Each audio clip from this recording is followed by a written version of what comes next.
John Harju is the Vice President for Strategic Partnerships, recently testified before Congress on carbon capture, utilization, and storage. So we get a little recap, just like the members of Congress did. Mr. Harju, how are you? Very good, Scott. Thanks. Nice to catch up with you. So how was the overall technology received on these important issues, carbon capture, utilization, and storage, in your time before Congress, would you say? Well, I saw a very receptive committee. I think we see really broad bipartisan support for the technology. And, I didn't really encounter much in the way of controversy, so I guess I can thank my lucky stars for that. Yeah, no kidding.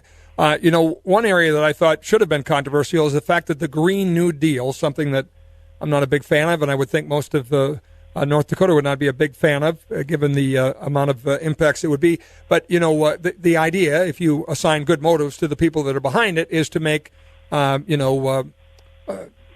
the environment better, and they believe they make the environment better by having less carbon in the air. And yet, a lot of the technology that's been going down the road here for a few years on carbon capture and storage and utilization was not included in any of the Green New Deal. Am I right about that?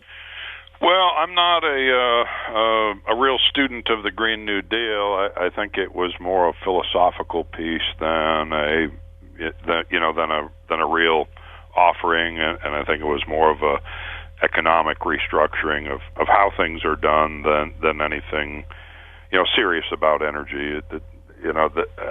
I work in a world with tangible products and foreseeable outcomes and so on, and so this notion of carbon capture, utilization, and storage, as you mentioned, is something we've been working on for a long time, and we don't see it as an ideological thing. We see it as a way to manage carbon and continue to run our economic engines that keep us all fed and keep the lights on and keep us warm in the wintertime. So, well, I think you're right about some of the motivations behind that.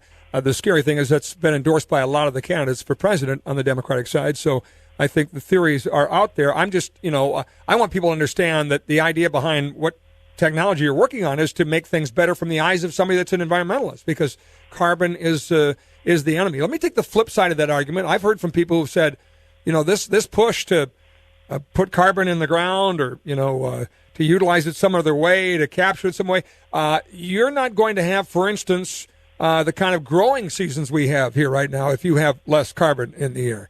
What role does carbon play in, like, for instance, the crops growing in North Dakota? And are people right to worry that if we overcorrect here, we would reduce the success of our ag world? Well, Scott, I don't really see a concern about overcorrecting. I'm not a studied individual with respect to precise climate responses to carbon dioxide, but here's what I know is when we first started doing the work that I was in testifying about now 16 years ago, CO2 concentrations in the atmosphere have gone up about 15% in just that 16-year period. So, so the notion of overcorrecting and getting to a pre-human type of CO2 concentration in the atmosphere is, I think, quite a leap. What is the ultimate goal? What if all of this that you've been working on all these years and testified about in Congress worked? It was implemented. It was happening. It was 10, 15, 20 years down the road, whatever it is. Is it to hold even the amount of so that you don't have the growth, or what would be the ultimate goal? Yeah. So really, what a lot of the premise of the climate change policies that are either out there on the international level or things that have been contemplated in the U.S. It's premised on actually slowing the rate of growth of CO2 in the atmosphere, and CO2 has a fairly long half-life in the atmosphere. So even if you reduced our emissions dramatically, you would still continue to see growth in the atmospheric pool of carbon dioxide. So, really, what we've been looking at are ways that we can reduce the amount of carbon emissions that are associated with the primary economic activities in our part of the world. So, way back in 2003 when we first started this work, we developed a full inventory of stationary emission sources and potential geologic sinks where CO2 could be potentially stored. And what became abundantly apparent over the course of that year or two is that, we emit CO2 when we go about our business. So there's an inextricable link between carbon emissions and primary economic engines in a particular region. So, across this region that we've been working on, if you're in the more southerly portions, Iowa, Nebraska, Missouri, southern Minnesota, the Dakotas here, the agricultural industries are our primary emission sources. You get out in the western part of our state up into Saskatchewan, Alberta, well, it's energy is the primary emitter of carbon. You get over into the Great Lakes and the Mississippi River Valley, and it's small manufacturing and industrial sources. So, in essence, your economic activity is how you emit CO2. So, what we look at is, okay, well, how can we have subtle changes to the way we go about our business that would result in less carbon emissions? And in particular, we see CCUS as an incredible opportunity to do so.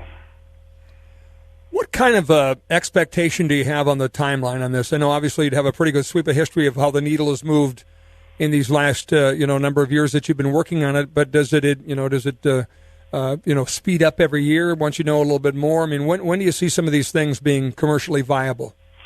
Well, we have a commercial scale project right now underway in southeastern Montana, and that's in conjunction with our partner Denbury Resources. So they're bringing carbon dioxide up to southeastern Montana in a 200-plus mile pipeline and using that CO2 for EOR and then simultaneously storing that CO2 geologically. So at this point, that field is producing more than 7,000 barrels of oil a day and has already stored more than 6 million tons of CO2 in that reservoir. And that 7,000 barrels of oil a day in the field, that's up from just a few hundred barrels a day at the implementation of the project. So, again, here you see the kinds of things that we're looking for where we have some kind of an economic positive that comes out of the work, as well as this attendant environmental benefit. So, similarly,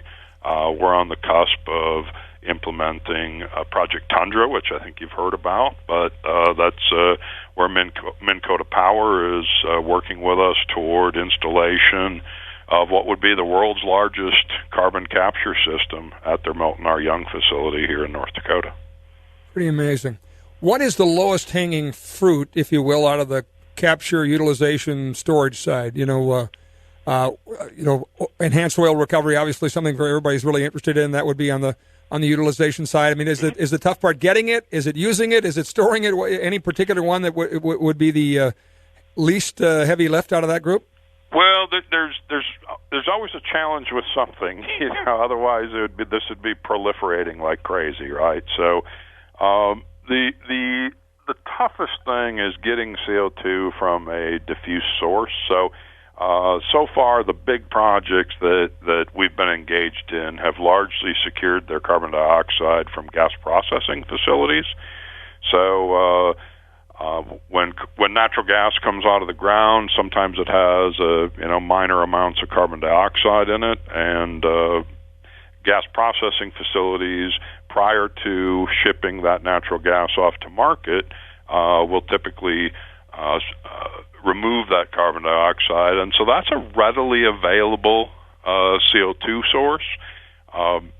That requires a little bit less in terms of technological intervention and of course, in turn, economic inputs than would, say, capture at a coal-fired facility.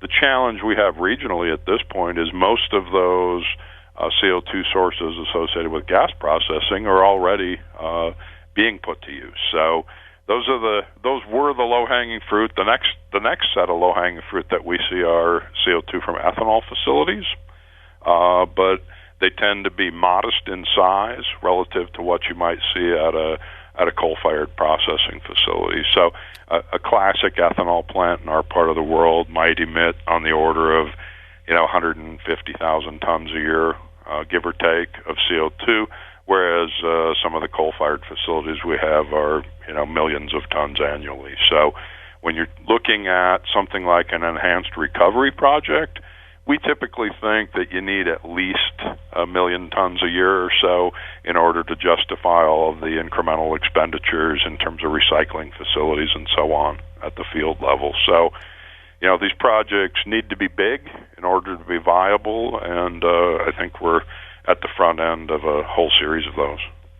Always fascinating. Appreciate your time, John. Thanks for the update, and congrats on the ability to testify before Congress. Looks good on the resume. Not that you're going anywhere, but Well, I sure hope not. Thank you, Scott. You bet. Take care. Right. John Harju, Vice President for Strategic Partnerships at the EERC.